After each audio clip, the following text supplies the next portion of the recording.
A fake Facebook event disguised as a math problem has been one of the top posts for 6 months. Tinder is testing height preferences. And Germany is considering a 10% digital service tax on U.S. tech giants. It's Friday, May 30th, and here's a quick look at tech in the news this morning from Engadget.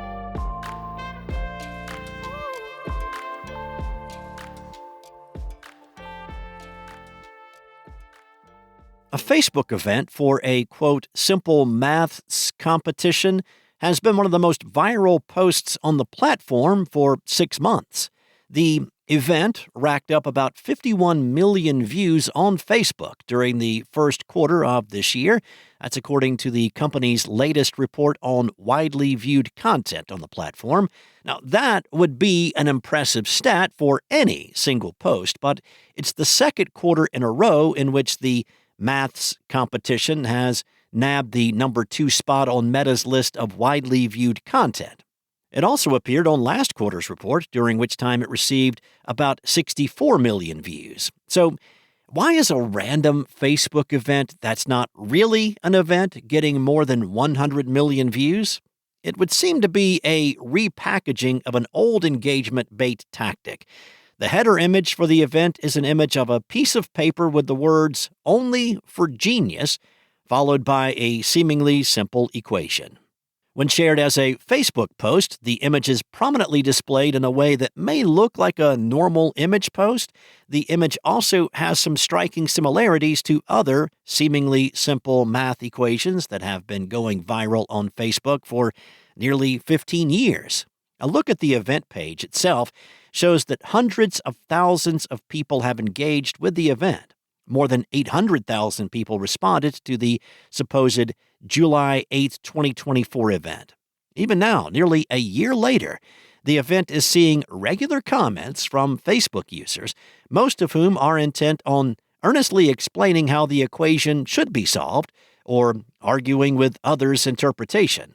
As Slate noted back in 2013, there's something irresistible about arguing basic arithmetic with strangers on the internet. What is a bit of a mystery is why this post has gone so viral months after it was originally posted. The post offers an interesting window into the kinds of bizarre content and questionable tactics that still regularly goes mega viral on Facebook. Meta recently said it would crack down on creators sharing spammy posts on Facebook, though it's unclear if this type of engagement bait would fall under the category of content it's explicitly trying to discourage.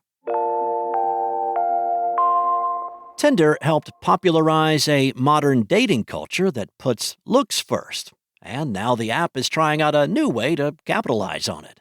As part of a test, select Tinder Gold and Tinder Platinum subscribers will be able to set a preferred height range for matches they receive in the app. That's according to a report by TechCrunch. The feature was first spotted by a Reddit user who noticed the option in the app's discovery settings. Deciding that you prefer matches who are 5 feet 10 inches and up will not necessarily weed out the short kings in your area, but it will influence the recommendations the app offers as you swipe. Tinder has long included ways to spell out your preferences in your profile, and plenty of people go further in their bio, signaling that they only swipe right on people with specific features or interests. Making height preference part of the official settings just formalizes things. Given how dating apps are already associated with superficiality, though, this feature seems intended to be a bit provocative.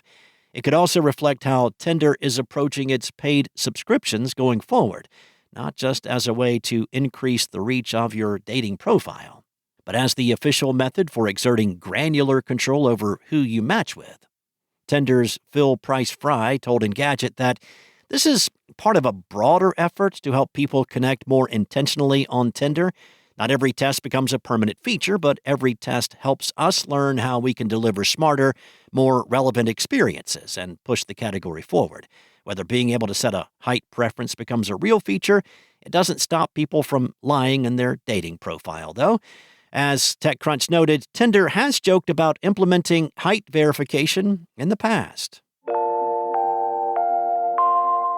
Under new Chancellor Friedrich Merz, Germany could impose a new 10% tax on major online platforms, such as Google and Facebook.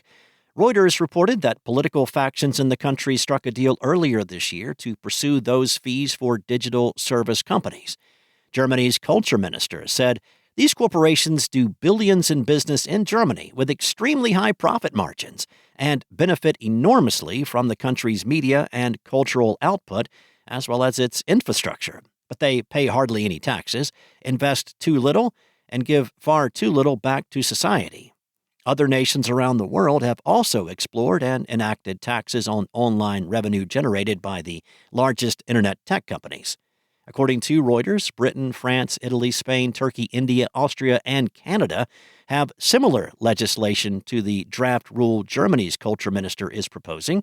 If the tax is passed, Germany could see retaliation from President Donald Trump's administration.